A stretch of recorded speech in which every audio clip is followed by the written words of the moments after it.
I've never had a water pump give out on me before for seemingly no reason. The only time it's ever stopped working on me is when I have like frozen the pipes or did something to create that issue.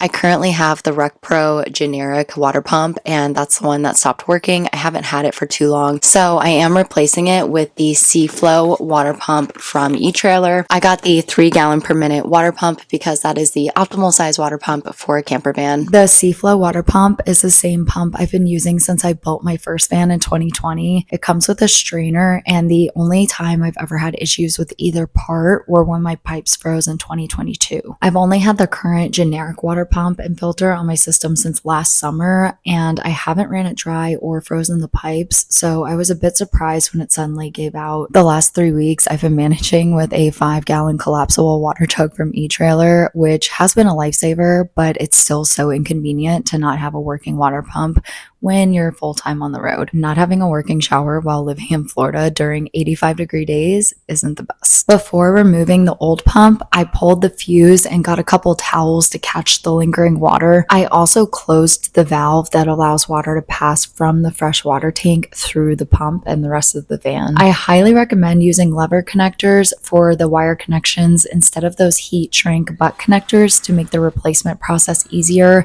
and to preserve the wire length if and when you do have to swap out the pump. I'm also swapping out the strainer with the new higher quality one as well, but will be keeping the old strainer with me in the van since it wasn't technically broken and the strainers are arguably the most fragile component in the system. It's kind of confusing, but you want to install the pump upside down. That way if there is a leak, the motor in the water pump won't get wet, but the strainer has to be right side up. I'm using about 5 wraps of Teflon tape on each end of the water pump, wrapping clockwise.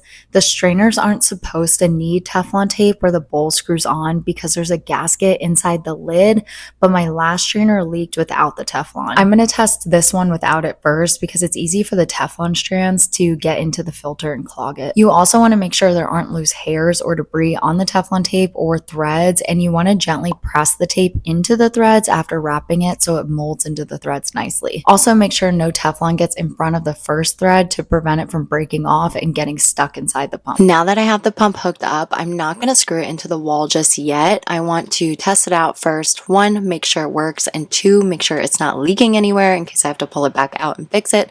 So this is the moment of truth. Wish me luck. Pretty high possibility something leaks because I have 3 connection points, but we'll see.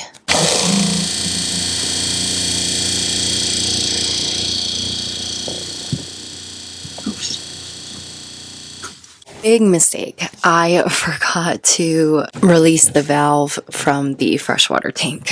And don't do that, you'll run your pump dry.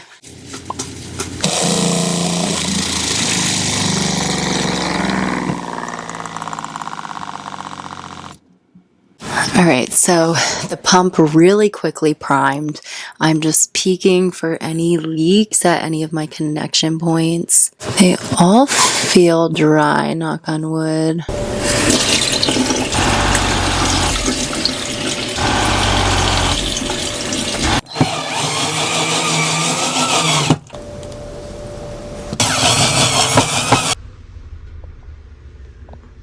And that is literally it. It is a pretty simple install, pretty easy to replace a water pump if you have to. The only thing is that they are pricey. So speaking from experience, to avoid having to do this multiple times, I highly recommend investing in a good water pump on the front end, such as the SeaFlo from eTrailer. This water pump has never let me down in my 5 to 6 years in van life. So go check it out. The link will be in the description. And if you have any questions about the install, leave a comment and I will happily answer it in as much detail as I possibly can. I really love helping other people get on the road just like me. I started out as an amateur and have built the confidence and the knowledge to do this on my own, and you can too. So reach out if you need anything. Thank you for watching, and I will see you in the next one.